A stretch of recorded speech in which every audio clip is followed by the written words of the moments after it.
kədərli, problemli və həyat təcrübəsi ilə dolu olan, təsirli və ibrətamiz bir həyat hekayəsi. Hər insanın özünə məxsus bir həyat hekayəsi var. Müxtəlif həyat hekayələrini dinləmək üçün 96.9 tezliyində Marmara Radyosunun canlı efirində İbadə Muxtarovanın təqdimatında çərşənbə axşamı saat 12:00-da dinləyə bilərsiniz. Salam, hörmətli radionun dinləyiciləri. Bugünkü bir həyat hekayəsi radyo proqramına xoş gəlmisiniz. Yəni siz bugün çox maraqlı bir hekayə, Günay xanımın çox maraqlı bir hekayəsini dinləyəcəksiniz. Çünki bugün bizim qonağımız Günay Kərimovadır. Xoş gəlmişsən Günay. Çox sağ ol, mən də sağlayıram. Biz dinləyən hər kəsi yaxşı gün arzulayıram. Bizə də yaxşı vaxt arzulayıram. Çox sağ ol ki, mənim dəvətimi qəbul elədin, gəldin. Çox sağ ol. Mən istəyirəm ki, sən özünü təqdim eləyəsən. Mənim adım Günaydır. Manyonda yaşayıram. Özüm Azərbaycanda böyümüşəm, boya başlar satmışam. Ailəliyəm. 4 övladım var. Xeyli dualı yoldaşım var. Lap yaxşı. Ümumiyyətlə, bizim verilişimizin adı bildiyiniz kimi bir həyat hekayəsidir Günay xanım. Mən əvvəlcə sizə belə bir sual istəyirəm verim ki, əvvəlcə yəni uşaqlığınızdan belə bir sual verim ki, oradan başlayasınız. Uşaqlığınız harada və necə keçib? Uşaqlığım Azərbaycanda keçib. O qədər yaxşı şəraitdə keçməyib. Çünki atam tez rəhmətə gedib dünyasını dəyişib. Anam və ana nənəm bizi böyüdüb, mən və qardaşımı. Belə, sadə uşaqlıq həyatı keçirmişik. Sadə bir ailə olmuşuq. Amma anam da, nənəm də çalışırlar ki, bizə gözəl həyat versinlər, yəni istədiklərimizi yerinə yetirsinlər. Belə. Bilirəm ki, deyirsən, sən həm də müəlliməsən. Bəli, əlbəttə. Həm müəlliməyəm. Çalışıram başqa işlərdə görüm, həmçində öyrənim, daha çox öyrənim. Çünki insan nə qədər öyrənir, nə qədər...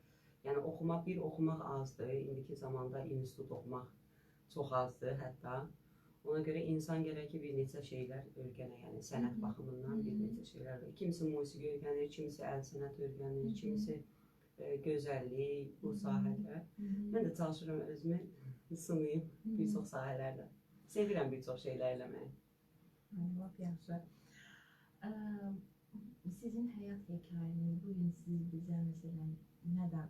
Mən bilirəm ki, sizin çox gözəl evliliyiniz var, çox gözəl yoldaşınız var, uşaq 4 dənə gül balanız var. Yəni ki, biraz özünüz haqqında, necə deyim, öz ailəniz, yəni ki, öz hekayənizi, necə məsələn, siz, bugün deyəsən sizin mövzu, evlilik mövzusu, yəni biz belə danışdıq. Mən istəyərəm ki, misal üçün, dünyanın hər yerində, hətta Qafqaz millətləri arasında ailə qurmaq qadın üçün, kişi üçün çox vacibdir. Hər valideyn istəyir ki, evladının qisməti daha yaxşı olsun. Yəni, istəyir oğlan olsun, istəyir qız olsun. Zamanəmizdə də çox çətindir ki, bu şeyi əldə eləmək. Amma mən ilk sizin veriliş haqqında eşidəndə düşündüm ki, bir çox məsləhətləri, bir çox həyatda olan şeyləri bu veriliş vasitəsində çatdırmaq olar əslində. Çünki bilirəm ki, bizi dinləyən bir çox böyüklər var ki, hansı ki, həyatı doludur praktika ilə. Keçmə-keçdə həyat var, gözəl həyat var, çatdığı uğur var, uğursuzluqlar var. Hansı ki, o böyüklər ürək genişdir və istəyir ki, indiki yeniyetmələrə çatdırsın. Yəni, bir yolla, ya öz ailəsində, ya dost-tanış arasında. Amma bu fürsət düşdükcə insan çatdıra bilir. Amma bu verilişin bir özəlliyi var ki, bu verilişdə gəlib sən istədiyin məsləhəti, istədiyin sözü çatdıra bilərsən. Yəni, qarşı tərəfə, gənclərə xüsusən ki, onlar bizim düşdüyümüz ya səhvlərə düşməsinlər, həmçində bizim çatdığımız xeyir duaya çata bilsinlər. qoy bütün gənclər hikmətli olsun, müdrik olsun. Mən birinci bunu arzulayardım. Çünki dinləyən hər kəs qəbul etmir. Gərək ki, həlim ürək ola, yəni itaətkar qulaq ola insanda. Bilirsiniz ki, itaətkarlıq çox vacib bir insana. Yəni mən də bu verilişi fürsət bilib istədim, ətrafımda bir çox gənc qızlar var, hansı ki nişanlı olur, sözlü olur və təəssüf ki, Marnol da bunun çoxusu 14, 16, 15 belə yaşlarda olur, nişanlı dövrlük və mənim ürəyim çox ağrıyır. Nə baxımından? O baxımından ki, o qızlar bir çox şeylərdən yarımçıq qalırlar. Yəni məlum məsələdir ki, oğlanlar çox inkişaf edə bilir, hətta ailə qurandan sonra da, ailə qurmamışdan əvvəl də. Amma qız xeylaqları elə bir şeydir ki, onlara daha çox diqqət verilməlidir, onların oxumasına, sənətinə ki, sabah bir gün Allah eləməsin, oldu da bir problem oldu ya yoldaşı məsəl üçün oldu ki, bir şeylər çatdıra bilmədi evdə. Qadın ona kömək eləsin, həm maddi tərəfdən, həm mənəvi tərəfdən, həm fiziki tərəfdən. Çünki Allah qadını köməkçi olaraq verib. Yəni kişi üçün şəxsən Allah qadını köməkçi olaraq verib. Ona görə bir çox oğlanları da başa düşürəm ki, qadınla ailə quranda hansısa bir qızla onun işləməsinə qarşı durur. Bu sayəsində başa düşürəm. Əlbəttə ki, bəzi kişilər haqlıdır. Çünki düşünür ki, qadın işləyər, o əli pula çatar, məni atar, gedər azad həyat yaşayar. Amma burada qorxmaqlarında və yaxud da narahat olmaqlarında kişilərin də haqq verirəm. Ona görə ki, onlar seçim edəndə kiminlə seçim etdiklərinə diqqət eləməlidir. İstəyir kişi xeylağı bu sahədə narahatçılığına görə, ya xəyanətinə görə. Bir çox oğlanlar fikirləşir ki, mən bu qızla ailə quraram, mən xəyanət eləyər və yaxud da belə olar, elə olar. Negativ düşünürlər. Və yaxud da qızlar da əksini düşünür, negativ ki, mənə atar, başqası ilə xəyanət edir, eyni şeylərdir hər iki tərəfdən. Və bu negativ düşüncə olmaması üçün bu günləri öz həyatımdan bir neçə nümunələri göstərəcəm və bir söz var ki, hansı ki o söz mənim həyatımı dəyişdi. Xatırlayırsınızsa verilişin başında dedim ki, mənim atam tez rəhmətə getdi, 29 yaşında, çox tez idi və 29 yaş, orada mənim var idi, harca 8 yaşım. Və demək olar ki, mən atasız böyüdüm və atasızlığın necə çətin olduğu, evin ilk evladı olaraq necə möhkəm qala biləcəyimi bir qız xeylağı həm də olaraq mən yaşadım və başa düşürəm ki, qız evladları üçün atasızlıq çox çətindir. Və ona görə məhz elə bir həyat üçün, istəyir oğlan, istəyir qız indiki zamanda bir həyat üçün ana da atadan mübarizə aparmalıdır ki, nə tələf olmasınlar, nə xəstə olmasınlar, həmçində dik dayanıb evladlarının yanlarında dura bilsinlər. Təbii ki, qız xeylağının sevgisi, ilk sevgisi atasıdır, oğlan uşağının ilk sevgisi anasıdır. Yəni Allah bunları qarşılıqlı yaradır da. Ona görə hər iki tərəf lazımdır ki, sağlam olsun, istəyir ana, istəyir ata. Olur, ailədə müəyyən problemlər olur, amma qadın da o problemi keçmək üçün güclü olmalıdır, kişi də güclü olmalıdır ki, yəni bunu keçə bilsinlər. Evladlarına xatir, bir-birlərinə xatir, sevgilərinə xatir. Və mənim atasız böyüdüyüm dönəmlər çox çətin olduğunu bildiyim üçün mən bu günləri yoldaşımın da üstündə əsirəm, öz üstümdə də əsirəm, özümə baxıram, öz sağlamlığıma baxıram ki, evladlarımı müəyyən bir yerə çatdıra bilim. Çünki mən bilirəm ki, mən anamı da eyni zamanda tez itirmişəm. 23 yaşında da anamı itirdim. Allah bütün ölənlərin yerini cənnət eləsin.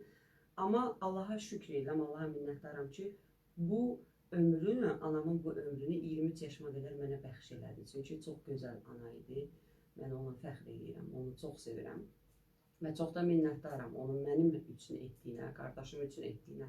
Amma bir çox şeylərdən o qaldı. Yəni, nəvələrini görə bilmədi, başqa gözəl şeylər vardı ki, həyatımızda. Biz ona göstərmək istəyərdik, amma görə bilmədi. Yəni, təəssüf, yenə də şükür edirəm Allaha, hər şeyə görə Allah bilən məsləhətdir. Amma mən bu günləri yoldaşımı və öz üstümdə əsirəm, çalışıram ki, güclü və ayaq üstə durum ki, evladlarımızın o görmək istədiyimiz şeylərini görə bilək və evladlarımıza yaşada bilək ki, uzun ömürlü ana-ana, ata-ana yaşamaq necə gözəldir. Çünki necə pis olduğunu mən başa düşürəm, mənim yoldaşım başa düşür. Biz hər ikimiz də eyni zamanda anamızı tezdirmişik. Və bugünkü gənclər üçün sadəcə nümunə olaraq onu deyə bilərəm ki, ailə qurmaq, ailəni saxlamaq, ailədə mübarizə aparmaq, özün və evladların üçün, başqa heç kim üçün, ana, ata, qohum, qonşu və yaxud da kimlərsə nəsə deyir, yox. Bu şeylər qətiyyən mənə aid deyil. Mənə maraqlı olan sadəcə mənim yoldaşım, mən və mənim evladlarımdır. Əlbəttə ki, dostlarımı sevirəm, hər kəs sevirəm, amma mən bir şey bilirəm ki, mənim ailəmə bir şey olsa, onlar məyus olacaq, amma onlara o qədər təsir eləməyəcək, nəinki bizə, mənim ailəmə.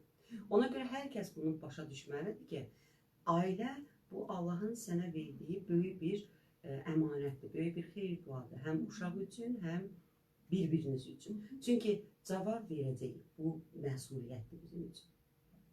Və mən ailə qurmaq dönəmimi danışmaq istəyirəm. Mən ailə qurmaq dönəmimə gələndə 19 yaşım var idi. Yoldaşımı heç vaxt tanımamışam. Sözün açığı, yəni qohum, dost belə bir şey olmayıb, yaxın olmayıb. Çox tanımadığım bir insan və müəyyən hardasa 6 ay, 1 il, 1 il yarım kimi tanışlıq dönəmimiz olub. Bu dönəm içində mən atasız böyüdüyüm üçün qəlbimdə bir qərar vermişdim ki, mənim də ailəm eyni mənim ailəm kimi olacaq və mənim evladlarım eyni mənim evladlarım kimi olacaq. Ona görə mən istəmirəm ailə qurmaq. Və o dönəmlər yadıma gəlir ki, bilirdim ki, ailə Allahın xeyir duasıdır. Sadəcə belə uşaq kimi böyümüşəm. Və bir dəfə Allaha müraciət elədim, öz ana dilimdə. Dedim ki, ay Allah dedim, əgər dedim ki, mənə həyat yoldaşı verəcəksənsə, qoy o sənə yaxın olsun. Və mənim evladlarımı da, məni də sənə tərəf gətirsin. Yəni bizə yol göstərsin. Çünki mənim üçün çətindir. Əlbəttə, ürkək bir uşaq idim. Ailə haqqında çox ciddiydim. Atılmaqdan çox qorxurdum sözün açığı. Eyni anam kimi qalacağımdan çox qorxurdum. Çünki çox pis şeydir atılmaq. Tənha olan qadın və kişilər bunu yaxşı bilir. Harada istəsəniz də sevgi tapmaq o mümkün deyil. Heç yerdə sevgi tapamazsınız. Çünki Allah sevgini insana bir dəfə verir. Necə ki, Allah Adəmə Həvvanı bir dənə verdi, 4 dənə, 5 dənə, 10 dənə deyil. Bir dənə Həvva verdiyi üçün Allah da bizim üçün bu dünyada bir dənə verir, bir dənə hazırlayır. İkincisi belə deyim də şansdır ya da tövbə edərsinizsə Allahın mərhəməti olar. Hər hansı bir səhvinizə birinizdə olubsa. Mən Allaha müraciət elədim belə və bu dua unuduldu konkret, unutdum. Və bir neçə il keçdi üstündən hardasa, 3 il bəlkə 4 il keçdi. Mən həyat yoldaşımı tanıdım, gördüm və qəlbimdə yenə də evlənməyə qarşıyam. Qəlbimdə bir səs onu çoxdan tanıdığımı mənimdir. Yəni belə səs olaraq ki, bu odur. Sadəcə bu söz eşitdim və özüm özümə narahat oldum ki, bu nə deməkdir? Allah şeytana qadağan eləsin. Yəni bu Allahdan olan bir düşüncə deyil. O başqa bir insan, mən onu ilk dəfədir görürəm. Necə bu odur və mən çox tanış kimi gəldi, hədsiz. Yəni sanki onu illərdir tanıyırammış kimi. Amma yenə də fikir vermədim. Çox qarşıyam, çox ciddiyəm. Gördüm, yox, bu his məni getdikcə narahat edir, getdikcə narahat edir. Və mənim yoldaşım bir dəfə özünə demişdim ki, mənim zövqüm, yəni tam bu zövq deyil, yəni sənin görünüşün çox yaraşıqlıdır, boylu konudur, amma mənim düşüncəm, mənim görünüşüm tam başqadır. Yəni istədiyim də demərəm, tam başqa bir şey düşünürəm özüm üçün.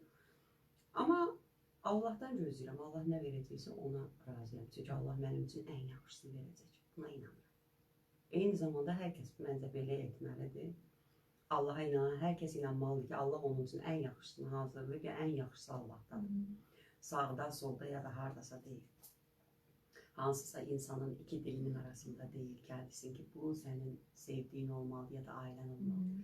Bu kimi mən bu hisslər mənə narahat etdikcə mən dua eləməyə başladım Allaha. Hər gecə dua eləməyə başladım ki, öz dilimdə Allaha dua etməyə başladım. Çünki inanıram ki, Allah bütün dilləri bilir. dilləri o yaradıb, millətləri o yaradıb. Ona görə öz dilimdə Allaha belə bir müraciət edirdim ki, ya Rəbb dedim, sən böyüksən, sən bilənsən. Əgər ki, bu insan mənə xeyir gətirəcəksə, xeyirli olacaqsa, çünki qəlbimin dərinliyində nə istədiyimi sən bilirsən. Qoy bu insan mənə xeyir gətirsin və səndən gəlsin. Mən bu cür dua etməyə başladıqca mənim yoldaşım ailə qurmağa qarşı çıxdı. Yəni ailə qurmağa qarşı çıxan insan idi normalda, ailə qurmağı heç düşünmürdü. Və mən Allaha bir işarə olaraq dedim, onun ürəyi sənin əlindədir. Əgər dəyişsən, mən biləcəm ki, bu sənin mənə vermək istədiyin insandır. Və düz 10 ay sürdü bu dua. Mən ona Allaha sadəcə bir kəlmə deyirdim ki, əgər səndən deyilsə, bu şərdirsə, mənə bədbəxtlik gətirərsə, bunu həyatımdan çıxara bilən qüvvə də səndədir. Bu cür müraciətlərimə Allaha müraciət elədim və 10 ay sonra mənim yoldaşımın ürəyi və düşüncəsi dəyişdi. Bu mənim üçün bir möcüzə idi, çünki düşünürdüm ki, onun məndən çox, yəni bizdə bir lor sözü var, deyir, zəhləsi gedir. Mən belə düşünürdüm ki, onun məndən zəhləsi gedir. Amma bu mənim üçün böyük bir möcüzə idi, böyük bir işarə idi. Və biz sonra ailə qurduq. Əlbəttə ki, çətinliklərimiz oldu. Yəni, Allahın xeyir-dua vermək istədiyi dönəmdə şeytanın da əlinin olacağını unutmayaq. Ki, orada mütləq alınmayan şeylər və yaxud da hər hansı bir maneə mütləq ki, olur. Əlbəttə, bu maneələrlə biz də üzləşdik, yenə də Allaha müraciət elədik. Yenə də Allahın qüvvəsinin, gücünün qarşısında kimsə dayana bilməz. Lakin mənim bu duanı etməyimdə və yaxud da bu mübarizə mənim üçün çox vacib olmasında, mən yoldaşımla tanış olanda 19, artıq 20 yaşım vardı. Bu yaşıma qədər, düz 12 yaşımdan bu yaşıma qədər məni çox insanlar istədi. Qohumdan istədilər, yaddan istədilər, yaxın insanların dili ilə söz eşitdirmək, elçilik kimi dillərdə belə bir şeylər də oldu. Ancaq qəlbimin dərinliyində həmişə deyirdim, qızılla, pulla gələnlər oldu ki, atasızam, bəlkə qızıla, pula da su saya bilərəm, belə seçə bilərəm. Amma mən həmişə bir şey düşündüm, qızıl pul həmişə ola bilər, əşyadır, alış-verişdir, həmişə ola bilər, hər şey ola bilər. Amma qəlbin dürüstlüyü, ürəyin mərdliyi, ciddi, yəni mənimlə eyni düşüncədə ailəni saxlamaq düşüncəsinə, ürəyinə, gücə malik olan çox az adam ola bilər. O adam gələ bilər pulla, amma sabah hikmət lazım ola bilər, müdriklik lazım ola bilər, ürəkdə cəsarət lazım ola bilər və yaxud da dürüstlük lazım ola bilər. O insanda olmasa onun qızlığı mənə lazım deyil, onun evi eşiyi mənə lazım deyil. Mənə lazım olan daxili xarakterdir. Hansı ki, o möhkəm olmalıdır. Çünki ailədə məhz budur. Allaha olan iman, ürəkdə olan cəsarət, müdriklik, hikmət, sevgi, ən önəmli sevgidir. Nə olursa olsun, sən səhvlər eləyə bilərsən, o səhvlər eləyə bilər. Hər hansı bir çatışmamazlıqlar ola bilər, yoxsulluqlar ola bilər ki, günümüzün bu günündə daha çox ailələr mənim üçün dağılır. İmkansızlıqdır, yoldaş işləmir, qadın adicə salona gedə bilmir və yaxud da nəsə. Bu şeylər düşünürlər ki, əbədiyyən belə olacaq, amma yox, yox. Hər bir ailə istəyir kasıb olsun, istəyir normal, istəyir varlı olsun. Allah bir dönəm sınaq olaraq çətinlikdən keçmək üçün hər bir ailəyə bu imkanı verir ki, görüm bu bəndən necə keçəcək, bir-birinə necə sadiqdir, bu insan mənə necə sadiqdir. Başa düşürsünüzmü? Allahın imtihanıdır çətinlik dönəmindən keçmək. Əgər belə bir ailə varsa ki, hansı ki, indi bir də bəlkə bizi dinləyirlər və imtihan dönəmindədirlərsə, mütləq Allaha imanları böyük olsun. Hər bir çətinlikdə Allaha dua eləsinlər ki, inanıram ki, qüdrətli Allah keçirdəcək onları. Çünki bütün ailələr keçməlidir. İstəyir arxasında kimsə dursun, istəyir durmasın. Bu bir imtihandır. Sən bu imtihanı keçməlisən və əlaçı olmalısan. Nə ilə? İmanla, dua ilə, Allaha sığınaraq və dişlərini sıxaraq. Yəni dözməklə. Çünki Azərbaycanlarda bir məsəl var, deyir, pis günün ömrü az olur. Biz bu sözə inanmalıyıq. Doğrudan da pis günün ömrü az olur. Qabaqda sən necə xeyir duaların gözləyəcəyinə inanmalısan. Və mən inanıram ki, Allahın ailədə iki insanın birliyində, qərarında böyük bir xeyir dua var. Çünki mən xoşlayıram müqəddəs yazıları oxumağa və bugün sizə bir ayə oxuyacağım sadəcə. Mən 16-17 yaşından müqəddəs kitabları oxuyuram və bugünlər sizə Matta 7-ci fəsildən bir ayə oxumaq istəyirəm. 7-ci fəsilin 24-cü ayəsi deyir ki, beləliklə bu sözlərimi eşidib onlara əməl edən hər kəs öz evini qaya üzərində qurar. Ağıllı adama bənzəyər. Yağış yağar, sellər gələr, yellər əsər və o evə hücum edir. Amma ev uçmaz, çünki təməli qaya üzərində qurulur. Mən bu sözdə hər zaman düşünmüşəm ki, bu fiziki əllə tikilən evlərə, binalara bənzəmir. Əlbəttə ki, Allah bizim həyatımızı nəyin üzərində quracağımızı deyir. Yəni, biz bu günləri ailə qura bilərik, hər hansı bir iş qura bilərik, biznes qura bilərik şəxsi özümüz üçün və yaxud da gələcəyimiz üçün bir karyeri üçün addım atıb hər hansı bir məktəb mi deyim, institut mu deyim, oxumaq istəyirik. Hansı ki, bizim gücümüzdən bir tıx yuxarıdır və bu şeylərə addım atanda biz təməli deyir, qaya üzərində qurulsa daha yaxşı olar. Bu qaya nədir? Bizim həyatımızda kim qaya ola bilər? Ana, ata, dayı, əmi, bibi, xala və yaxud da kim qaya ola bilər bizim həyatımızda? Hansı ki, o dayansın və ona güvənib, ona sarılıb biz hər hansı bir həyatımız üçün, gələcəyimiz üçün nəyisə qura bilək ki, bu bizim gələcəyimizi təmin edəcək. Əsla belə olmaz. Çünki insan fanidir və bir gün əlbəttə ki, yarı yolda qoyub gedir. Yəni, yenə də şükür olsun Allaha bizim üçün biçdiyi bir ömür, müəyyən bir ömür bizim üçün qoyub. Bu ömürdə ancaq bizim qayamız Allahdır. Bizim həyatımızı üzərində qura biləcəyimiz qaya o Allahdır. Allah istəyir ki, biz ailəmizi də, biz biznesimizi də, biz hər hansı bir planımızı da, biz hər hansı bir arzu istəyimizi də Allaha imanla, onun sözlərinə əsasən, ona olan güvəncimiz, onun gücü, qüdrəti üzərində, onu qaya bilərək, onun üzərində tikək, Allaha olan iman üzərində tikək ki, sabah bir gün olar ki, bir əksiklik olar və yaxud da bir narahatçılıq olar, o zaman Allah özü təminata keçəcəyinə inanmalıyıq. Çünki bilirsiniz, nə qədər pulumuz olursa olsun, tək can deyil, çox adam düşünür ki, pulun çox olsun, amma canında bir şey varsa heç nə eləyə bilməzsən. Yox, pul hər şeyi həll eləmir. Bu doğru deyib, kim deyibsə ağıllı deyib, amma Rəbb hər şeyi həll edir. Rəbb hər şeyi həll edir.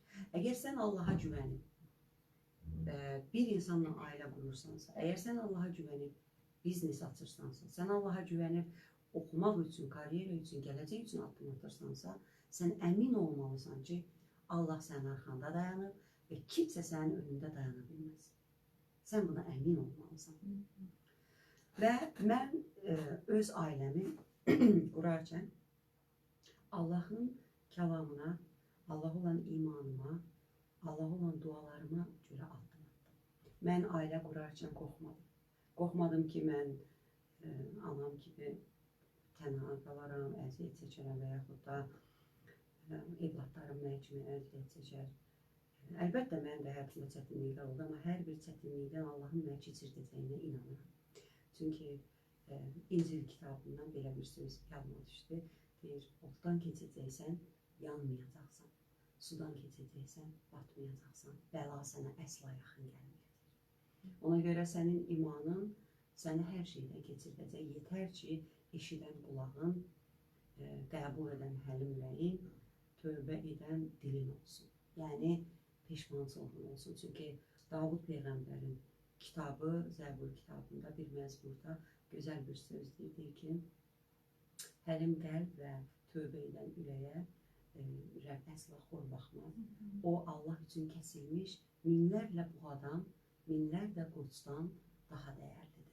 Çünki hər zaman tövbə edən, səhvimizi görən, tövbə edən ürəyimiz olmalıdır ki, Allahın bizə verdiyi xeyir-duanı həyatımıza gətirə bilək. Bu çox önəmlidir. Ona görə bu günləri mənim gözəl ailəm var, düzdür, şükür olsun. Çox insan elə bilir ki, bunu çox asanlıqla əldə eləmişəm və Mənim yoldaşım da, mən də çox gözəl yaşamışıq, həmişə belə rahat olmuşuq. Yox, əsla belə olmayıb. Bizim də çox çətinliklərimiz olub, bizim də çox kasıbçılıqlarımız olub, çox yoxluqlarımız olub, kədərlərimiz olub, sevinclərimiz olub. Bütün böyüklərin keçdiyi çətinliklərlə biz də keçmişik, həm də gənc yaşlarımızda itkilərimiz olub, itkilərin depressiyaları olub. Amma mən Rəbbə şükür edirəm ki, biz elə məhz bu imanı, bir-birimizə olan sevgini, biz bir-birimizi, o məni, mən onu Allahdan bir-birimizə ən yaxşısının olduğuna inanmışıq.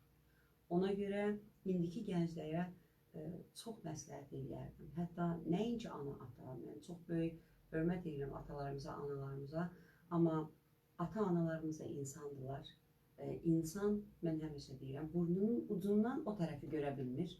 Amma Allah çox irəliləri görə bilir və bizim qəlbimizi dərindən tanıyır. Bizə nəyin necə yaxşı olduğunu dərindən bilir. Ona görə çox istəyərəm ki, gənclərimiz, gənc oğlanlarımız, qızlarımız ailə qurarkən yaxşı, ürəyicə olan şəxsi istəmək üçün kiməsə deyil, dost tanışa deyil, mənim üçün bir qız tapın, mənim üçün bir qız tapın deməklə deyil. O tapanda o adam sonra yaxşı bir şey olmayanda o adama qarmış olur. O adama lənət olur, yazıq o adam olur ortada. Amma Allaha, bunun yerinə Allaha müraciət edəsinlər gecə gündüz. Çünki ömür gün yoldaşı çox vacibdir.